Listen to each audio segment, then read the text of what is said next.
magnet school for environmental stewardship, and I just put an asterisk there because a magnet school's purpose is really about creating a type of curriculum that's designed to desegregate a school district. So my current school district, which is District 3 in New York City, is the #1 segregated school district in New York City, if not New York State. And so our school is located just a block away from Central Park. We're on 111th Street, and you see a lot of my statistics there as far as our school. We're a very small school. We only cater to students in grades 3, 4, and 5. We have 160 students, and we've been deeply impacted by the charter school movement in New York City, predominantly in Harlem. About 2 years ago, Harlem was identified as the #2 school district that had the most charter schools, second to New Orleans. 64% of our students are of African American descent, 32% Latino, 3% Caucasian, and approximately 2% Asian. 11% of our students come from other countries and are English language learners. 22% of our students receive special education services. We used to have a 50-50 split, which was interesting for our boys and girls, but our girls are taking the lead at 53%. Our average attendance rate last year was 91%. Approximately 11% of our students live in temporary housing, and even though the percentage seems kind of low, but at a small school such as this one, that's a lot of kids. And 95% of our students are eligible for free or reduced lunch. So the picture that you're looking at, I'm just gonna ask her to go back, is a picture of our students, and Dr. Edwards saw this picture one day in class, and she was like, you have to include that in your presentation. So I want to make sure that I did that. So what you're looking at is our school theme around environmental stewardship is teaching our students about essentially being stewards of themselves and really taking care of themselves health-wise, stewards of their families and taking what they learn about healthy habits about themselves and bringing it to their families, stewards of their community, and in terms of what kinds of things they see in their community and how they can go about addressing them, whatever it is in their respective communities to address them. And then eventually we want them to become global stewards. So the picture that you're looking at is a picture of our students in our hydroponic lab. So we were the first school in Harlem to actually have such a lab, and essentially what a hydroponic lab is growing vegetables without dirt. So they are literally, there's a system that is set up, and the children, and the process of growing is quite rapid. Now I'll be honest with you, because it's not traditional, and my mother is a gardener, and so the idea of kids being able to grow something in like a machine scared me.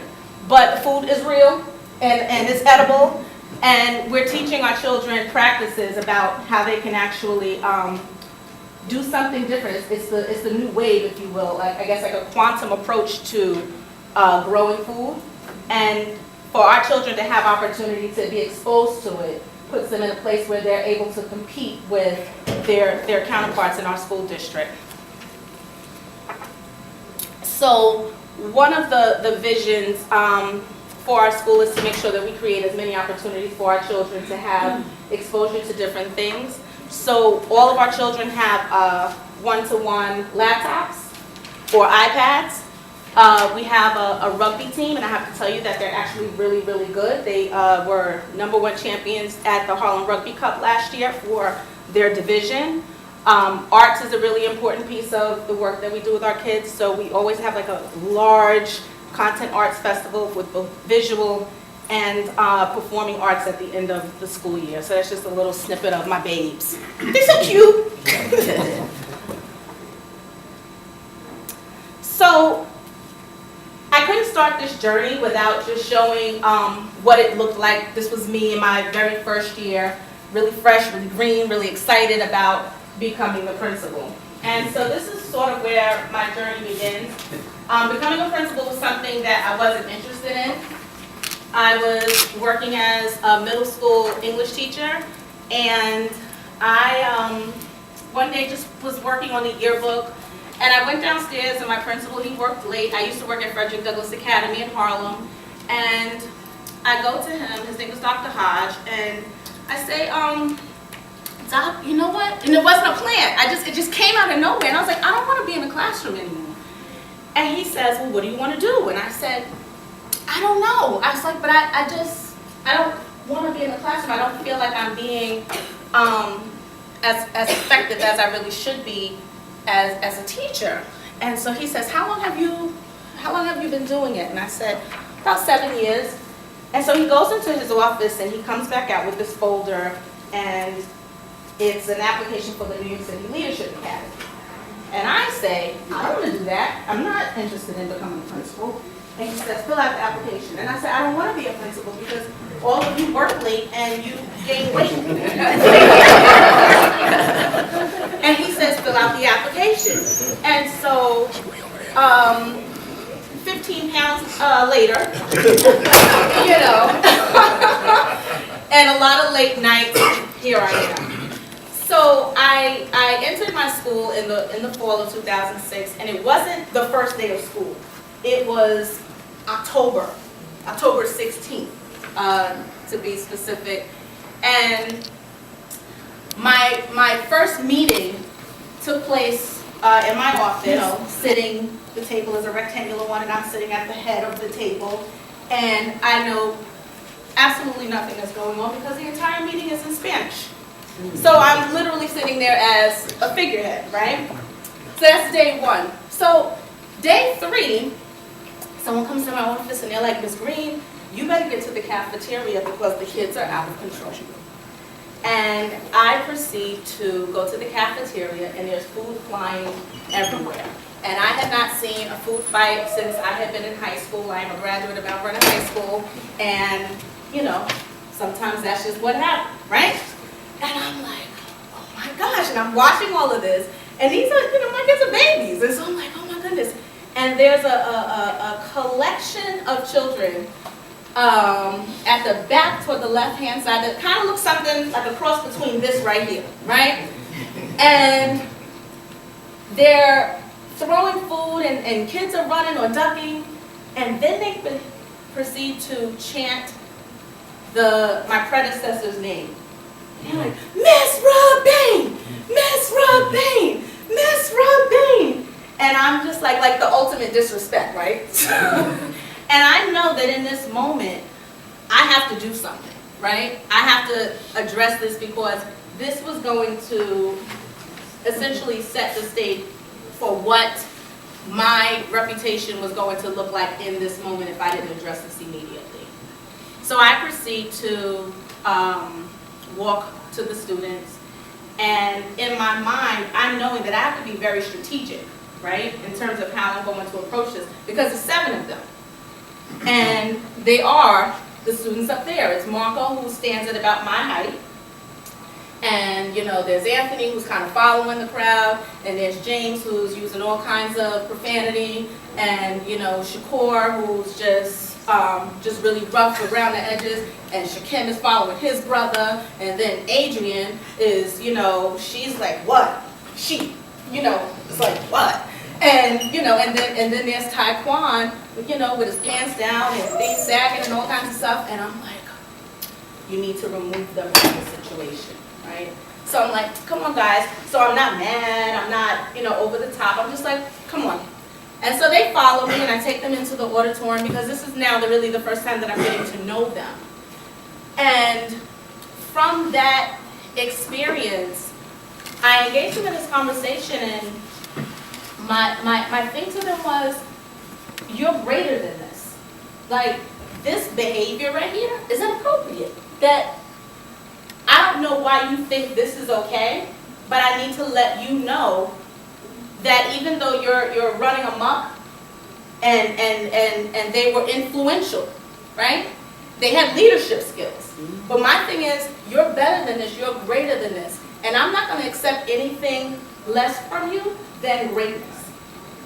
And I kind of kept repeating this, and it, you know, began to change the tone, because initially they're kind of building off each other and they're laughing, but now there's not an audience, as big of an audience, for them to perform in front of. So I realized in that moment that removing them from the situation was the right thing to do, and that I needed to talk to them and really not at them. But from that conversation with them, greatness is what sort of stuck in my mind, and it ended up actually serving as the foundation for our mantra that we say every day. So I'm going to ask everybody to indulge me by reciting this. And how we start this is when I ask my students, where do they come from? This is what they recite. So I'm going to ask you, ladies and gentlemen, where do you come from? From greatness. Therefore, that makes me great. Today I will spread love, not hate, not lies, not violence, just love. Today I will do more, I will learn more, I will be more than anyone ever thought I could. Today I will strive for greatness and nothing less. And that's what we do every single day. And so it sets the tone for the expectations for when they're not met. I have something to go back to, right? So I need to take you back to what the old school mentality looks like. And part of that comes from the conditioning that, whether it's from my culture or from how I was raised or what I've seen as a student myself, that one, and I think this was spoken to in the panel, that children are to be seen and not heard. That's an old way of thinking, right? That you're to listen and then to do. But nowhere in there is a place for children to have a voice. A part of it comes from a little bit of power tripping because I'm the principal, right? I'm the leader. Sometimes we do it as teachers, right? I'm the teacher, you do what I tell you to do. I'm not having it. This is how this is going to go down. This is how we talk to kids. And of course, you do as I say. And one of the things that I had discovered that I was really popular for was screaming. Like just constantly, when I see somebody doing something that's out of kilter, inappropriate, that my default was to be this yeller. And because at the end of the day, I'm wanting to get my point across. I'm wanting to be heard. And if I'm transparent, that a part of you wants to get a reaction where you almost want to intimidate the change, right? You want to break the behavior through intimidation. So I'm already standing here at 5'10". On a normal day, I'm wearing heels that are about 3-4 inches tall. So what do I look like to an 8-year-old? I look like that, right? So when I was thinking about building this PowerPoint, I started thinking about Oprah and how when she would do her giveaways and she's like, you gotta, and you gotta, and you gotta. And that's a little bit in terms of what I was looking like in terms of trying to change some of the behaviors that were going on in the school. So it's important for you to understand that the environment that I walked into, my predecessor did not believe in any suspensions. There were no suspensions that were ever issued. And her reason for that was because she had a concern about being placed on the persistently dangerous school list that New York State has to identify schools that are persistently dangerous that they base on suspension data. My belief was I needed to send a message to the larger community as far as certain behaviors that would not be tolerated, and that I couldn't have a fear of being on a list because safety had to come first. So my suspensions were primarily around fighting and real physical abuse that children were demonstrating toward one another. But I didn't only address fighting and suspensions fighting that happened in the building.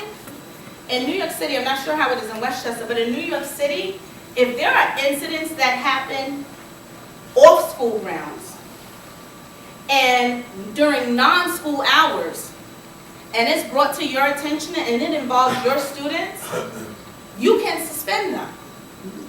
Because those are behaviors that trickle back into the school community. Coupled with that, and what's very unique about my community that I later discovered is that a lot of the issues that students had with one another weren't always their own. They were issues that their parents had with one another. Because they're all from the same neighborhood. They're from the same community. So you have parents that might be couples that break up. You have parents that had been incarcerated together that had issues, and they get out and their children take on their parents' issues. And so there were many, many things that contributed to the behaviors that we saw. And I'm going to speak a little bit more about having knowledge of our students and why it's so important, because it impacts how we make decisions. So my turning point when I started to really evaluate my way of doing things was someone had given me a copy of this book. Has anybody ever seen this book?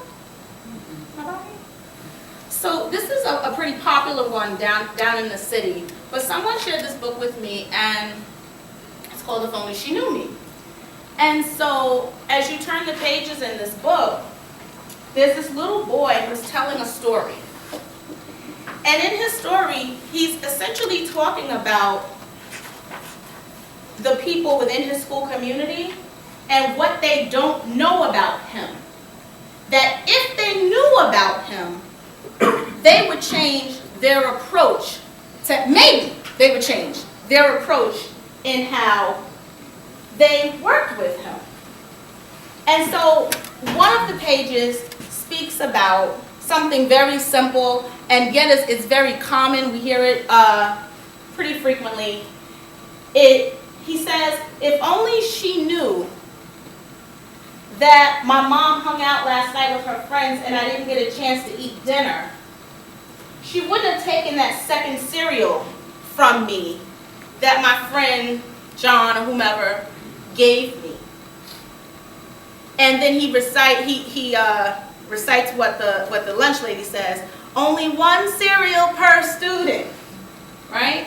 We've heard that one before, yes? Because that's the rule, right? The rule is and everybody gets one lunch, you can't take two, and so on and so forth. Another page, he says, there's an image of his teacher, and she's sort of hovering over him like the cartoon was that represented me. And she's hovering over, and he says, if only she knew me, she wouldn't keep saying that she's going to call my daddy in for a conference when my daddy left my mom when I was 2. And so the book goes on, and it has all of these different scenarios because it impacts who's coming inside our buildings. A study done by Brian Raver speaks about single-parent households, limited access, and less than adequate housing or temporary living conditions are just some of the variables that we need to make sure that we're aware of when it comes to poverty. So, and again, this is me talking to me, but if you own it, by all means run with it. That if you're not part of the solution, then you're part of the problem, Susan, or you, if you're owning it, right? That what am I doing to, now that I'm gathering this information, what am I doing with it as the leader? And it's important that I have to make sure that I remind myself that I'm the leader.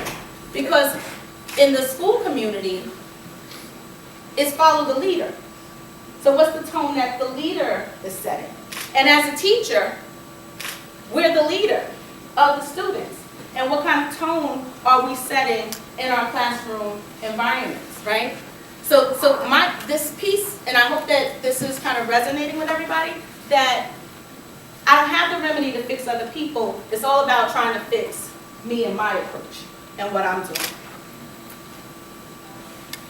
So So I love the way this is displayed, and I got this, it comes from the link of Safe Equality Schools, but they're a subsidiary of the Advancement Project, who does a lot of work around equity in terms of children of color and education.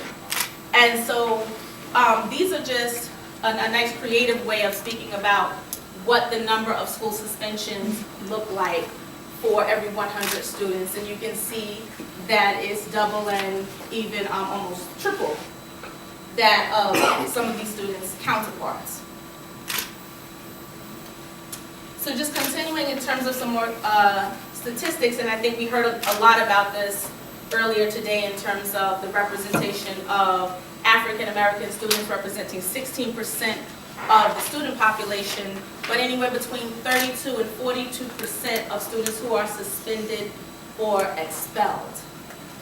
20% of black boys are made up, 20% of black boys and more than 12% of black girls receive out-of-school suspensions. And I know that my focus is around our boys, but girls are on the rise in this as well. We need to be certainly conscious of that. And then, of course, black children representing 18% of preschool enrollment. And there's been more reports that have been generating little by little, right, that have been coming out about preschoolers who are now being suspended.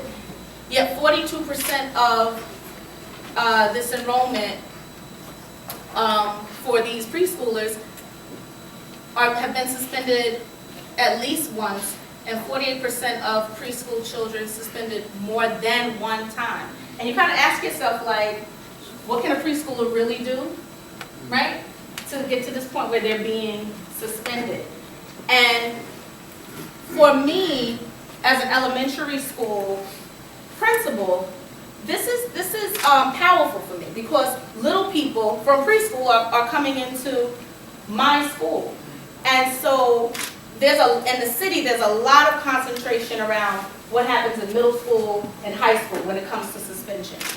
But I was recently asked to be on a task force that Mayor de Blasio is putting together of school leaders as well as other various constituents throughout the city, from law enforcement and the judicial system, to speak about what our suspension and arrest practices look like.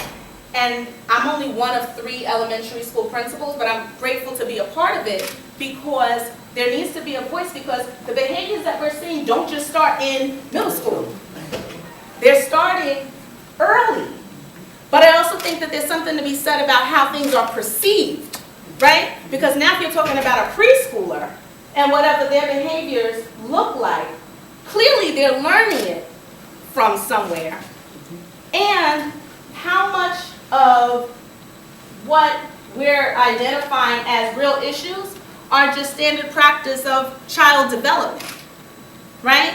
And that just takes us to a whole different avenue when we look at what's just normal for a child in terms of child development, and then what is considered, possibly normal just for their environment and what they're exposed to. And so again, it goes back to what our awareness looks like. So again, I go back to the mirrors, and I put 2 because initially I had the one with the nice flowers going around it, but then I was like, the men might not like that, or might not think that that mirror is for them. And so I put the second mirror up because it looked a little bit more masculine, all right? So everybody has something that they can look into. So, as I go back to this little boy who speaks about if only she knew me, I had to realize how I was contributing to that school to prison pipeline with my way of thinking, and really addressing the ego-centric part of me, right? As far as I'm the leader, the do as I say, so on and so forth. But in being that leader, I don't want to be a part of this. So what am I going to do to fix me so that I'm not contributing to any of my students that look like this? So last year, in the spring, around this time, I thought to just do this activity with my staff. And one of the things that's not common, that I think is growing to be a little bit more common, is really doing professional development around understanding and building the social knowledge of our kids. I think we have been very inundated with Common Core, different types of curricula. It's the conditioning of the mind that we get as educators. And so for me, this was really stepping out on a limb, if you will, to say, you know what, we're just going to shift a little bit in terms of what we're going to concentrate on. And I presented this in your folder, the long sheet, the 8x14. This is like a snippet of that sheet.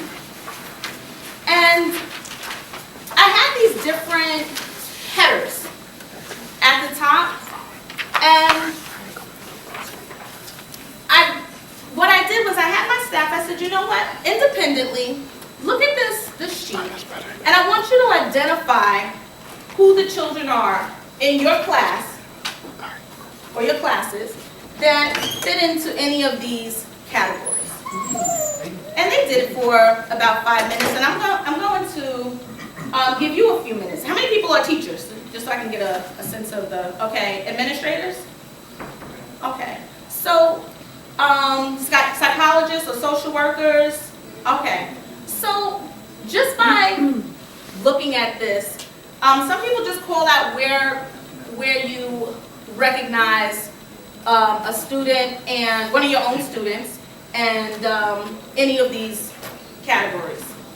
Give me a name and a category. Jessica is temporary housing. Destiny, foster care. Mm-hmm. Somebody else. Gerard, meds. Gerard is on meds. Jason, foster care. Jaden, family member incarcerated. Mm-hmm. Christian, foster care, incarcerated parent, and resides with multiple siblings. Right? So for what you're looking at right here is when we all came together, right? So you fill it out individually, you name your respective kids, whatever your population is, your mandated students that you serve, maybe even if you get a chance to see some at-risk students, you think about your respective populations, right? And you kind of fill this in. So then I had my staff, I had an Elmo, and I said, now you guys feed my chart. Because I had the same exact chart. Feed my chart, and let's fill this in. So then they start giving me names, right? So the chart starts growing. But what you start to hear, remember I'm a very small community, so teachers know other students, right? Whether they were former students, they see them in the hall. You start hearing, he's in foster care, that's his foster mother? He's on medication, oh. Wait a minute, I didn't know that, he's 13? You start, and you start hearing the voices of some teachers that usually just kind of sit back in the cut, really don't have too much to say, they're just kind of taking in the information. But then you start hearing their voices. Then we said, well, let's start looking at children, and thank you to the young lady who, tell me your name right here, who started naming several. Laura. Laura starts identifying kids that fit into several categories, right? So Zaire, who's living in temporary housing, in part because his mother and he were victims of domestic violence, right? Where he has to go on visits with, or visits with his dad, but gets picked up at the local precinct. Right? How I discovered that because I happened to be at the local precinct doing something, and then in comes him. you know, and the auxiliary cop knows him, and he's like, oh yeah, you know, his dad will be here in a minute to come pick him up, right?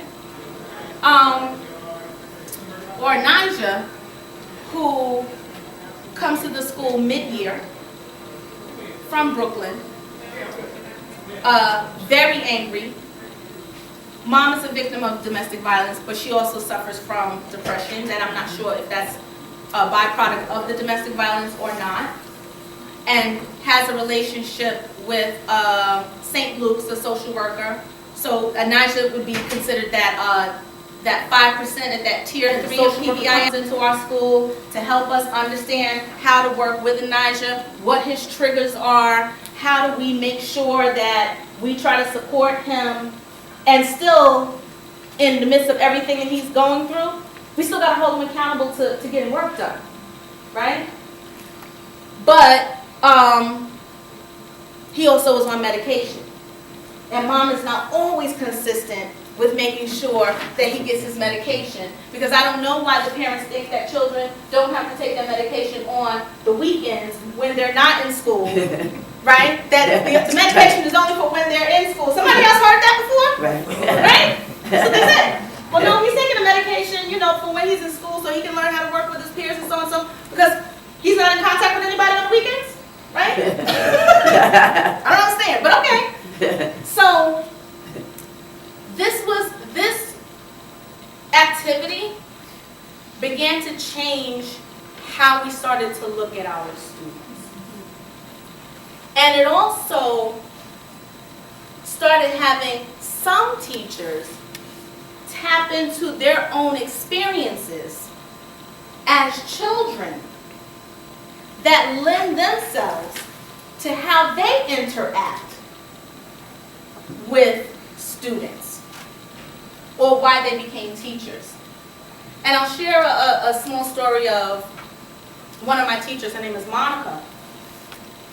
And Monica says, after doing this, she said, you know, when I look at these categories, I think about my experience growing up in an orphanage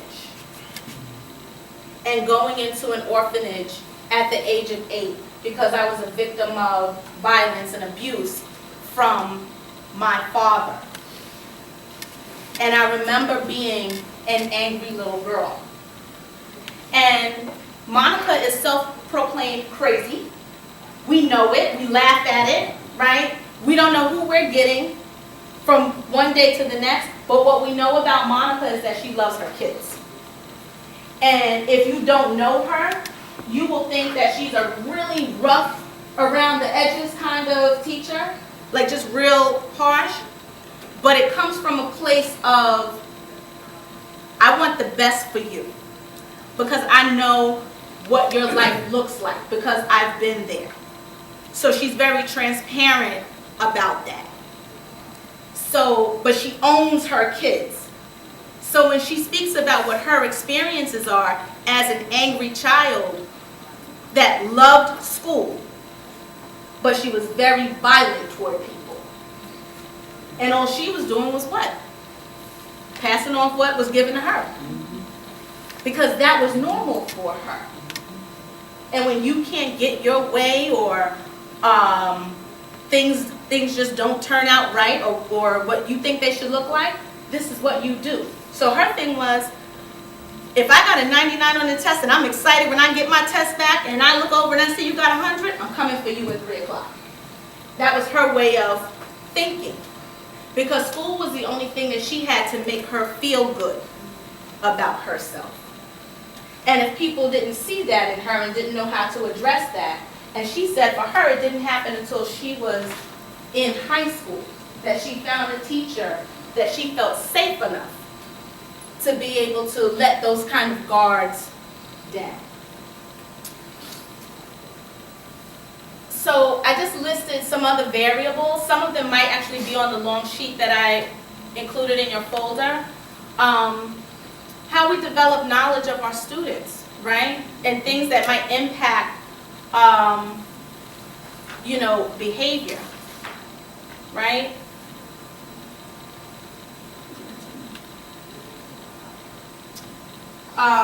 More information this year, my staff came in, and the feedback that they had given from that other activity that I showed you was, we need to do this in the beginning of the year.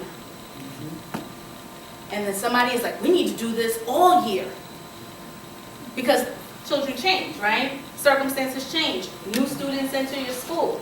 And they're things that you need to know, because at the end of the day, all of these things, they impact us as individuals and how we approach our work. They impact their peers. They impact the larger culture in the community. So if we don't have this information, then how do we begin to circumnavigate and be preventive so that we don't have to be offer intervention? So this year, we've engaged in activities by looking at our students with IEPs, who are often, can sometimes, I shouldn't say often, but sometimes they contribute to some of the behavior issues that we have, right?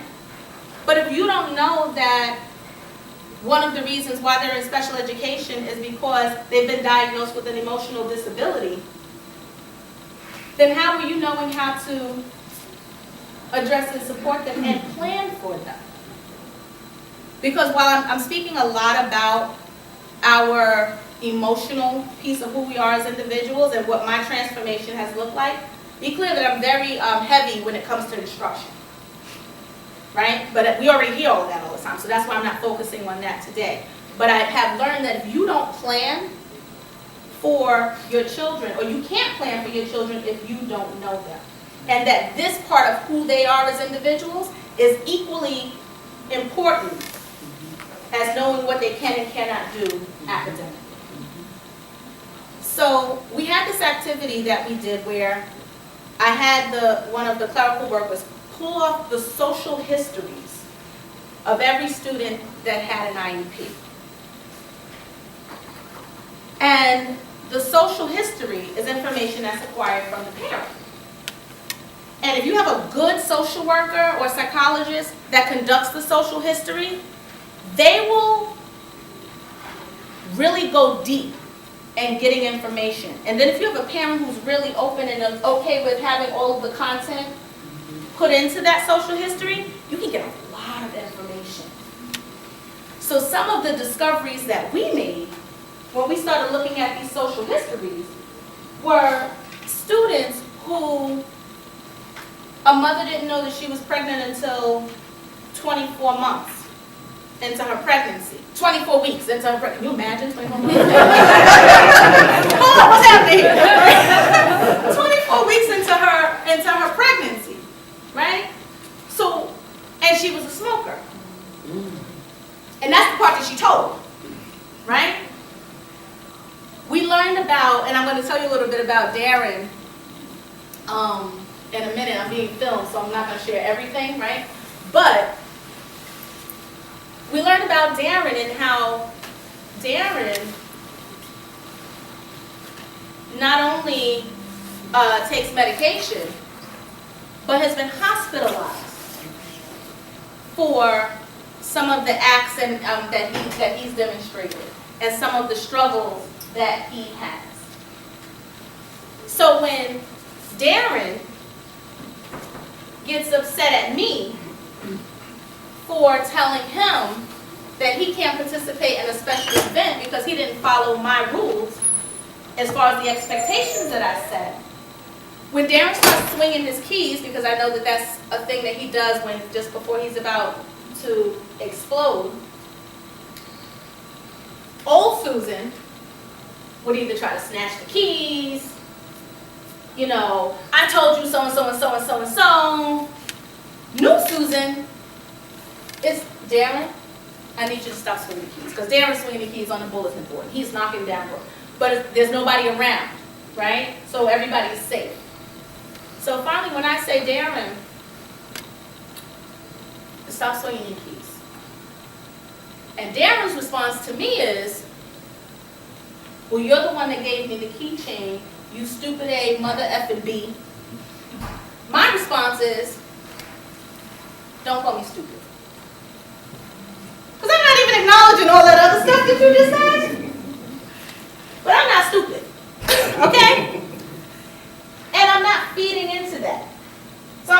be Darren's audience, but I also know that Darren has issues, right? And I know that I have a good relationship with Darren. And I know that every day, traditionally, when Darren comes in to school, Darren hugs me. Because that's what we do. Right? So I'm ignoring you for now. I don't like what you said. And there's a time and a place of when I will address it, but not in this moment. Because he can't hear me now. Right. So I let him drain off. I'm going to talk a little bit about that, where that comes from later. But again, this is speaking about there's so much to acquire when you build knowledge of your students in this intimate way. And these are just some of the ways, and I'm confident that there are more, right? But these are things that I have learned. I want to speak quickly about home visits. So I had a little girl. Can we go back maybe 2 slides, I think it is? I had a little girl. Janae is down there.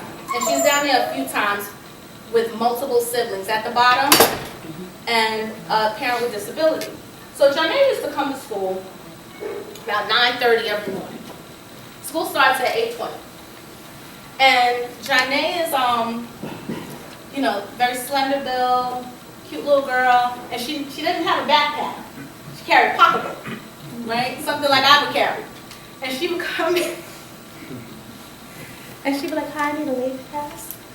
And I had just like this real mature demeanor about her. And so when they were like, Janae, we've been knowing the family for a long time and, had other siblings. I said, Janae, why do you always come to school late? She was like, I had to take my, I had to take the kids to school and blah, blah, blah. And she had a mannerism where she really spoke like an adult, right?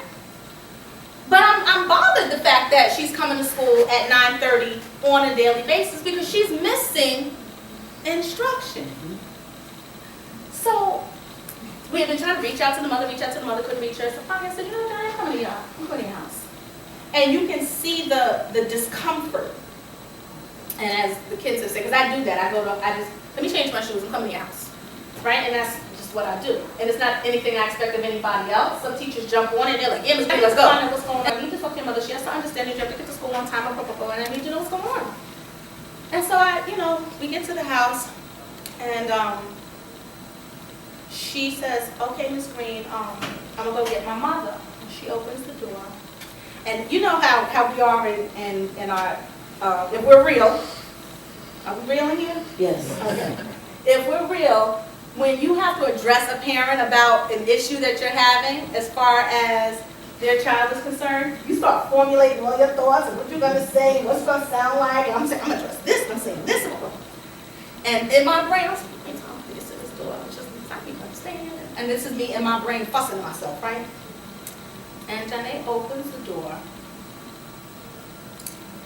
And as she opens the door, I can see part of the living room.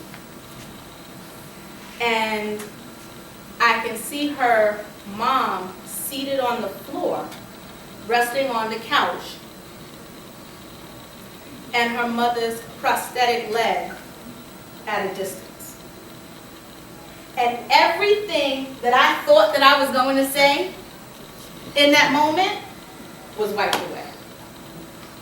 Because it made me realize that her mother is dependent on Janae to be a parent figure. And whether it's right or wrong is regardless. It's Janae's reality. Right? So I'm not in a position to judge. It's not for me to judge. But it's for me to say, oh, I see.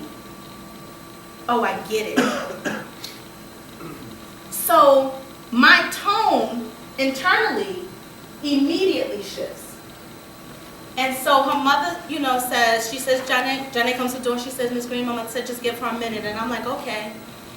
And probably about 10 to 12 minutes later, as I'm standing in the hallway of the projects, eventually her mother comes to the door.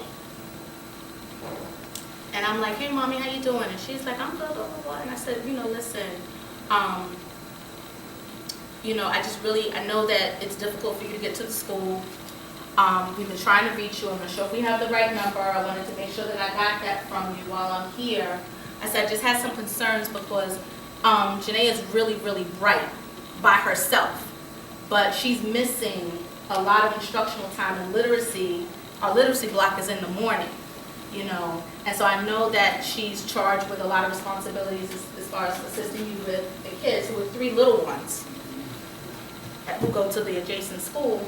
But I wanted to figure out how can we support you to help her get to school on time, right? Because now it's not me coming at you for what you're not doing.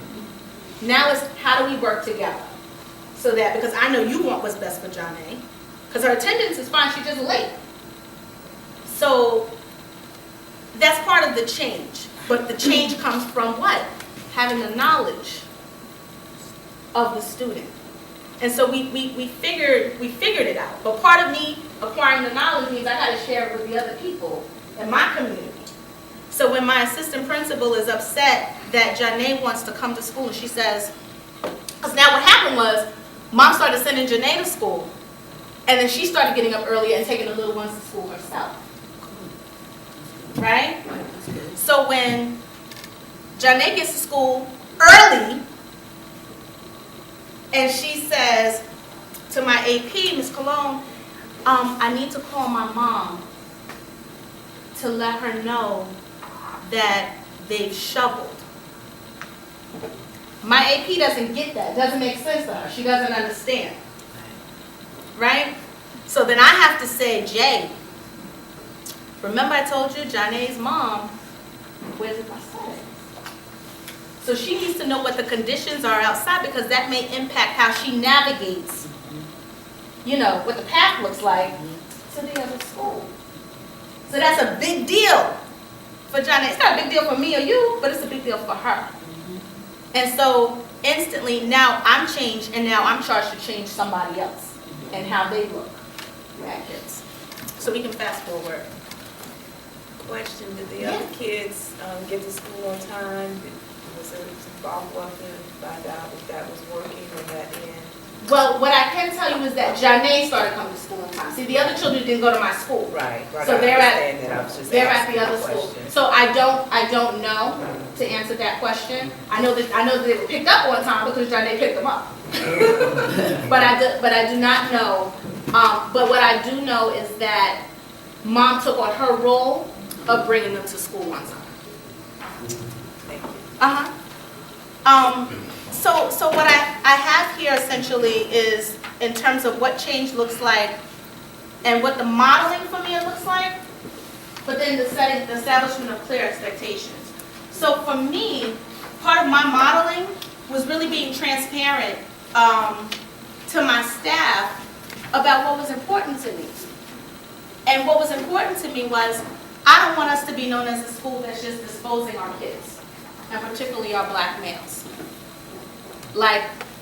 So part of the change had to be with how was I interacting with the students when they demonstrated inappropriate behavior, so that my staff would begin to adopt those types of behaviors as well. Engaging in ongoing reflection about how my actions contribute to that pipeline that we're speaking about at this conference, and modeling alternative responses and my reactions to students' negative behavior. So one of the things which speaks to bullet 4 in terms of me as a leader having to become a student. Because a lot of these things that I'm expressing to you might be nice in theory, but the practical piece is what makes it work. It's what moves the work. So the city was offering this life space crisis intervention course. And I decided to go to this 30-hour course. It was taking place on Saturdays, non-paid or anything like that. But I was like, just to enhance my learning. Because before I'm an administrator, I'm an educator. I was a teacher first. That's my foundation. So I'm always a teacher. So I wanted to become a student. And in this coursework, in this course, they speak about, and I'll get to one of the slides momentarily, but they speak about how to address various types of behavior and the different stages of how to address behaviors. Anybody familiar with life space crisis intervention? You heard of it? Yeah. So I think its original design was for students that may have been known was probably called now like residential treatment centers, or reform schools back in the day. But when you think about the layout of it, it's really applicable to working with anybody, right? So one of the things that I have learned more than anything else is when a child is upset or in their moment, you have to give them space to drain off. And that's us as people, right? When we are in our moment, upset with whomever it is, about whatever it is, that no matter how much somebody is trying to tell us or convince us of another perspective, we can't take it. Right. We're too locked up into our own emotions in that moment to really take in any new information, and we're really on the defense. Right.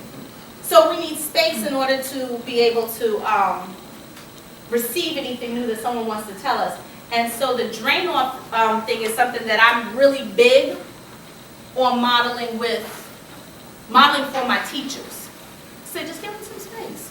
Because before he's a child and you're the adult, or he's the student, you're the teacher, we're both human beings. Right? Our conditioning is to kind of divide that and separate. We humans. He's a human being. Give him some space.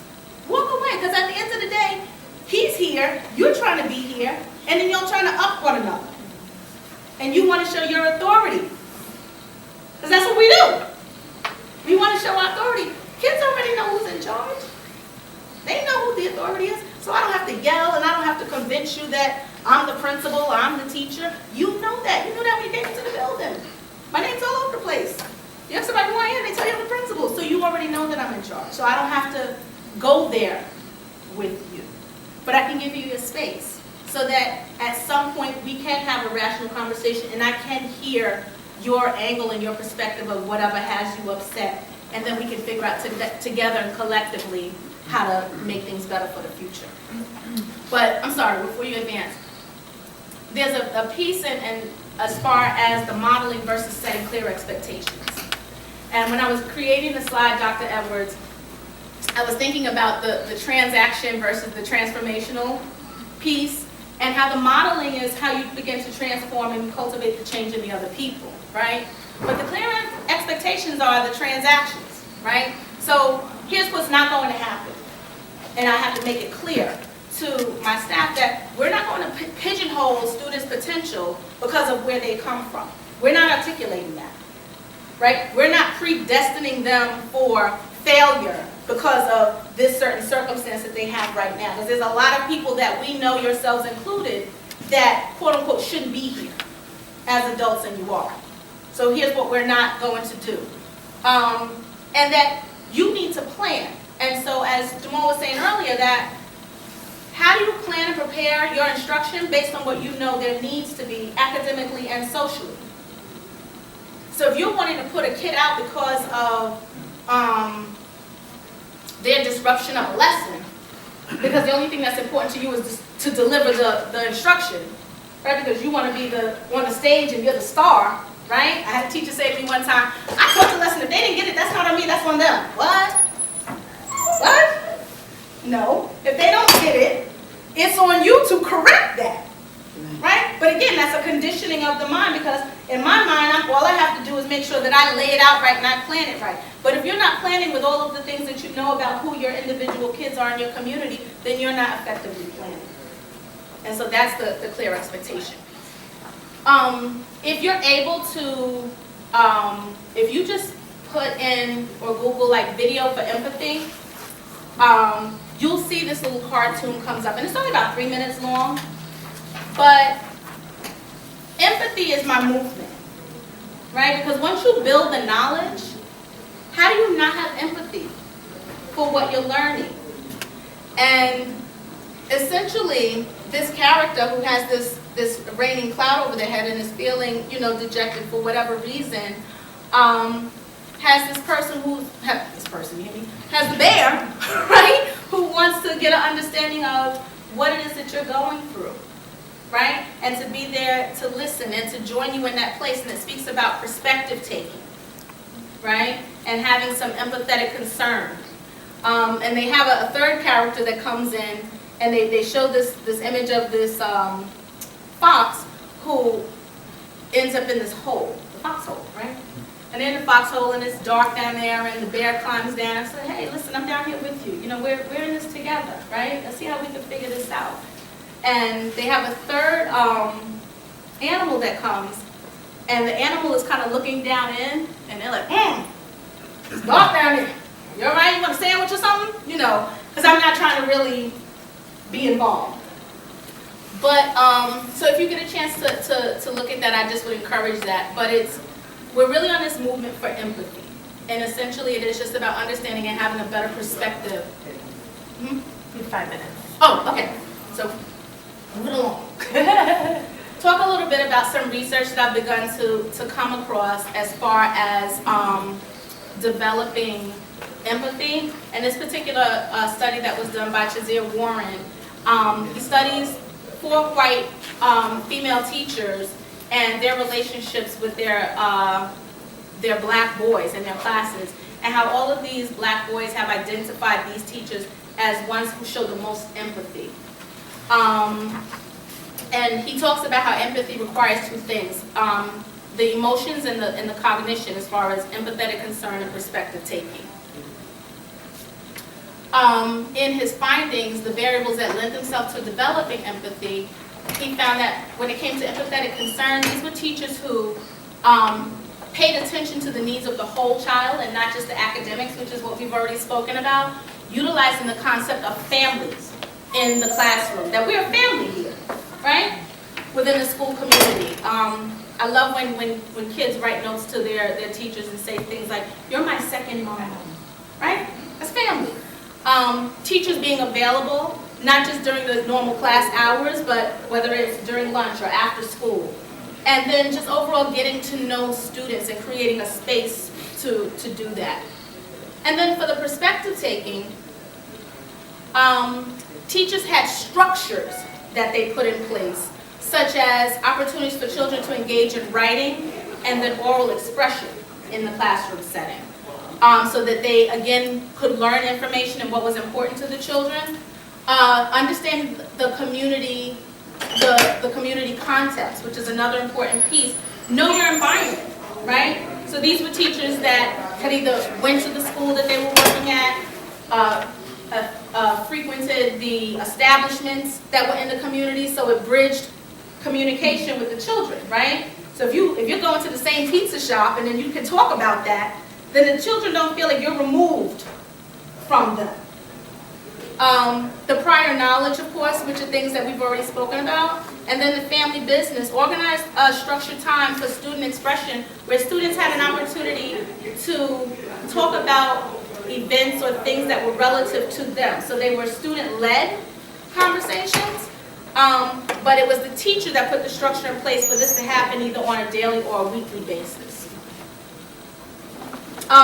I talk about social empathy, which is one of the theories that I'm looking to utilize as I further my study. And it's something that's designed by Elizabeth Siegel, who builds off the works of early theorists. And she specifically emphasizes perspective in the relationship of inequitable and social circumstances that prevent marginalized individuals from having a better quality of life. And so our black boys, particularly those that are in poverty, are the marginalized population. And so that's who we would be looking to support. And again, she just identifies the components, which is in your PowerPoint, so I'll just kind of move on, but I think I already spoke about that. And this is the model that she presents. And essentially what she's saying is that if you don't have empathy, which is built upon effective response and cognitive processing and conscious decision making, and take that to then develop your understanding of the context in which these particular individuals are a part of, and what the systemic conditions look like, and what the background looks like for these particular populations, that when you have this information, there comes a place where now there's some social responsibility and how we have to be the advocates for the change, right? It's not about putting it on somebody else. It's not about putting it on a program. It's about the change beginning with me to work towards social justice. This is a book that we've adopted this school year, and it's called Hanging In, Strategies for Teaching Students Who Challenge Us the Most.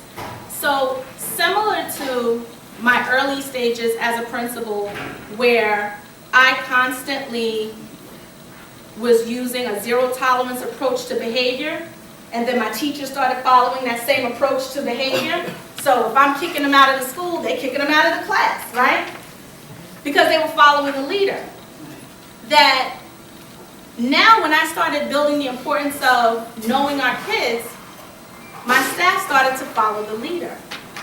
And so one teacher said, Ms. Green, we should have a buddy program where, you know, these kids that we know, we just want to adopt one of them. They're not kids in their class. Again, a small school. But I know the situation now. So you know what? I want to adopt this kid as my buddy. It's not me telling them. It's a volunteer program. Every staff member now, including my office staff, has a buddy. That's their check-in, right? So it's just like, hey, how you doing today? But what's the cutest, most incredible thing is when the buddies, the student buddies, begin to check in on the adults. That's when you know it works. Right. So when I say to Renee, and I don't have her picture up here with me, but when I'm having like a bad day, because Dr. Edwards has given us an assignment, right, that has me pulling out my hair, and I'm at work, and I say, Renee, girl, let me tell you what's going on. And I start telling Renee about my woes, and she says, I'm sorry you're having a bad day, Ms. Green. And she leans over and hugs me. And then the next day she says, are you feeling better? Right? Then it makes it all worth it.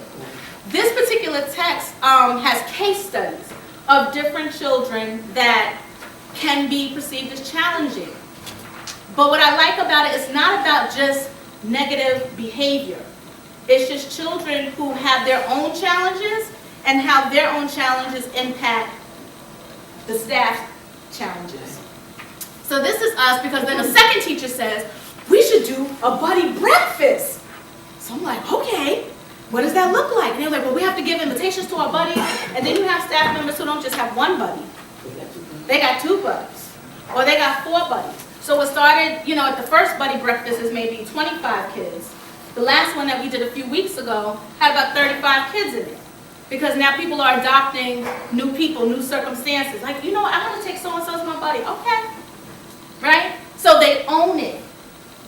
And the kids feel special. And what I love most is that you can begin to see a change in the students who were very challenging in the way they spoke to adults in the disrespectful tones, that teachers who are saying, like, you know what, I'm keeping this one the closest to me. And you begin to see them changing, saying, good morning, how are you, have a good day, you want some of my cookies, right? With, you know, 3 months ago, they were calling my staff all kinds of 4-letter and 5-letter words.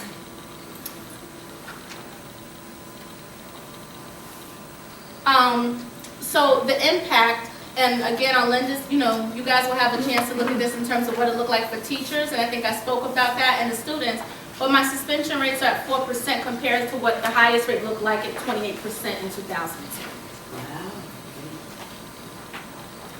And so you have teacher testimonials, and the one at the top is one of my favorites, because as he's getting to learn the students, what he says is, I have a lot to learn. This definitely made me contemplate my reactions to students' behaviors. I often try to express my authority when I encounter issues of behavioral problems. I need to work on that. I'm going to reflect on what needs to change about me. And I think that that's very telling when you begin to work on cultivating yourself, and then you provide staff with information and how they begin to own it for themselves. This is my, you know, everybody has a model for something, right? So I was like, I'm gonna create my own model too. So this is my model for how I began to start working with children, recognizing that I can't change them. So what I do is I establish the expectations. So my most recent one is, you guys walk down the hallway like you're at a concert, right? Like there's just no order, and there's a white line for a reason. Walk to the right. So I'm establishing these expectations, and I'm going to establish what these outcomes. And outcomes are either privileges or punishments. There's one or the other. And a privilege might just be simply, or praise, even, if you will. If I had to add another P, you know what? You're walking down the hall just like I expected you to. Good job. I'm so proud of you, because it doesn't always cost anything, right? But I make this section here really wide, because I tell the kids, you're the one that's empowered. You have all the power. Because all I'm doing is saying, here's what needs to happen, and here's what the outcome will be. You have the total control about what this is going to look like. But at the end of the day, I'm going to hold you accountable for your actions. And I'm going to have you say that I have to take ownership for my actions. And that's the cultivation of the mind in the child. When you set clear expectations and clear outcomes, but you give them the space to reflect on whether or not their actions are contributing to the design. In terms of life-based crisis intervention and the various stages, and I know there were a few people in here who acknowledged that they've seen that. So I think it's big enough that you'll be able to see those stages in your slides. And then these are just my final thoughts. Really about analyzing your current practices when managing difficult situations, and finding out and asking yourself, do they exacerbate, or help the situation? Thinking about your legacy, and I think that one is most important for me in terms of how you want to be remembered as an educator to your students. Picking and choosing your battles, because everything doesn't need to be fought. And I think sometimes we exert a lot of energy as educators in terms of trying to address and nitpick every single little thing that we want to micromanage and control. Making a choice to change a behavior within and then committing to it. And being forgiven when it doesn't work out perfectly, because it takes time to develop a new mindset. And of course that lends itself to being patient with the process. And then again, just reiterating what I've said all along in terms of you not being able to change the kids or the behaviors or the circumstances that they come from that contribute to that, but you can only change yourself. And then I've listed here some suggested readings that you might find useful. And that's my journey.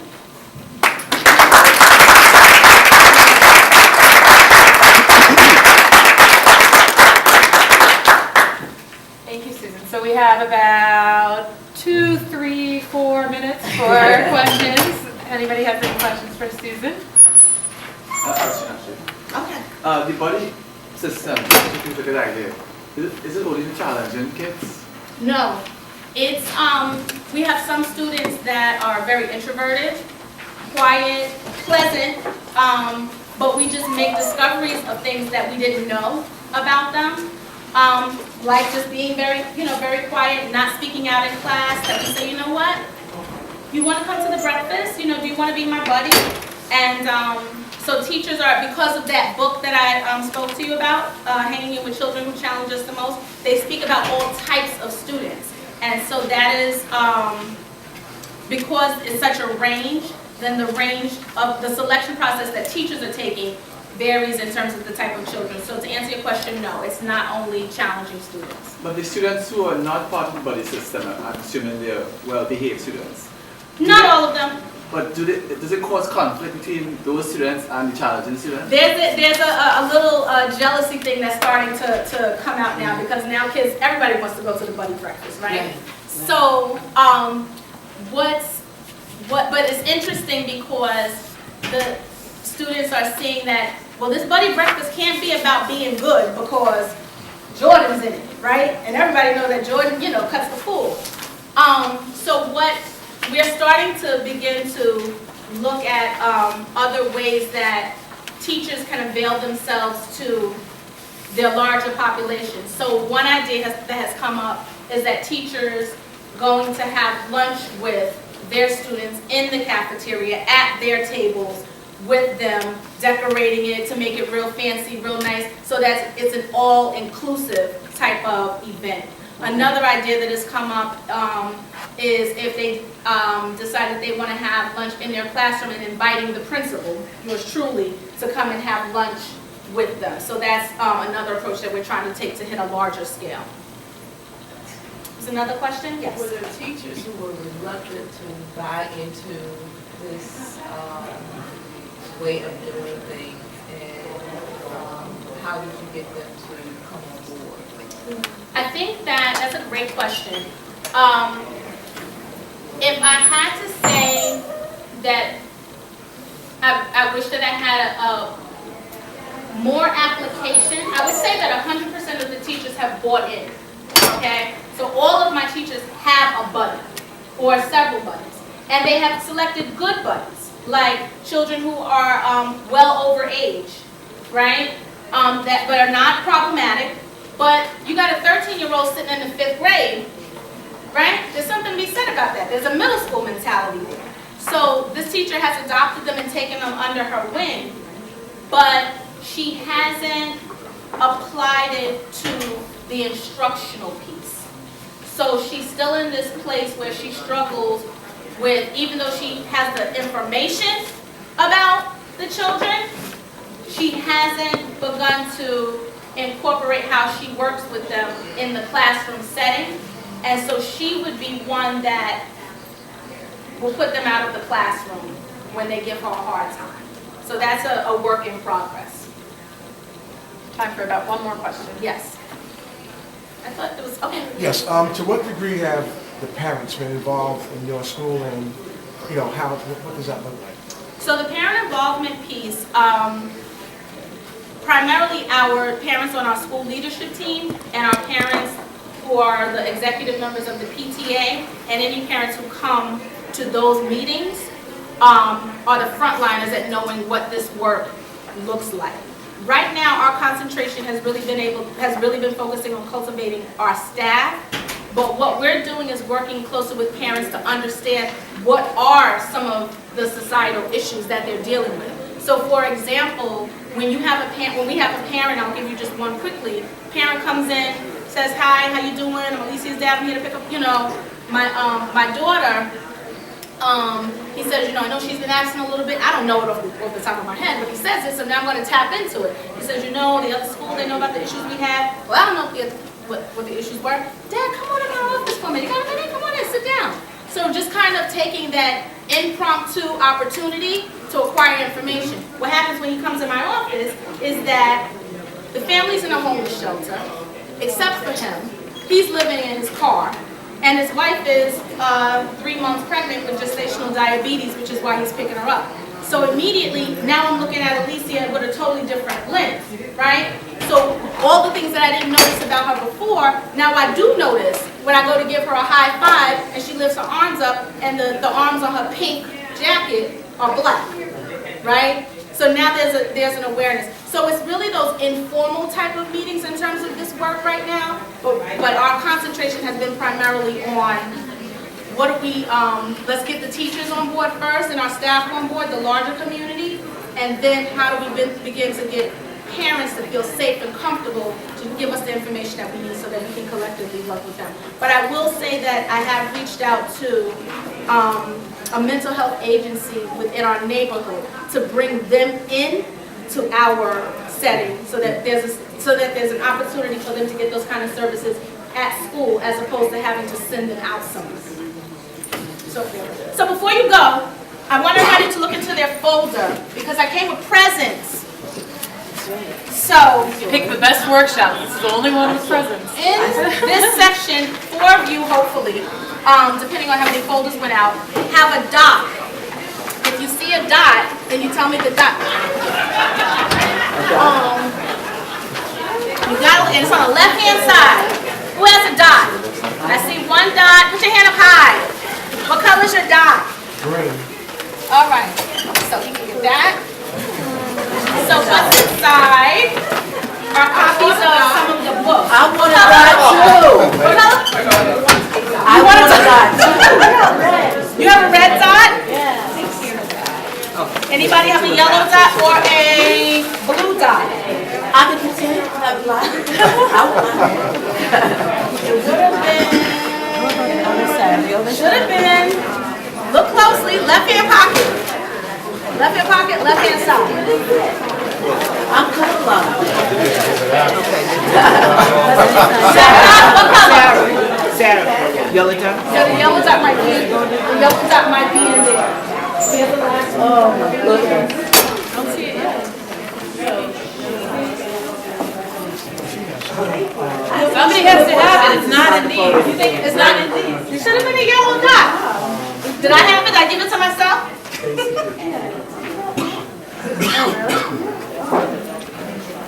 All right. So I will, this last, if we can't find the last dot, I will tell you my birthday's in January between the numbers of 1 and 15. January 14th. Nope.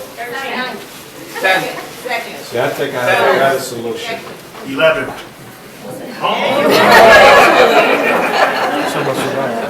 I see, listen to my idea. All right, thank you so much. All right, you're welcome. And you can just make sure to fill out your green workshop evaluation forms and hand them to Claudia. We're going to go to the school team working lunch, which will be in this room, but you have to go out to get your lunch, and then we'll be bringing everybody back in your teams. Thank you. So if we weren't here, we come back here or?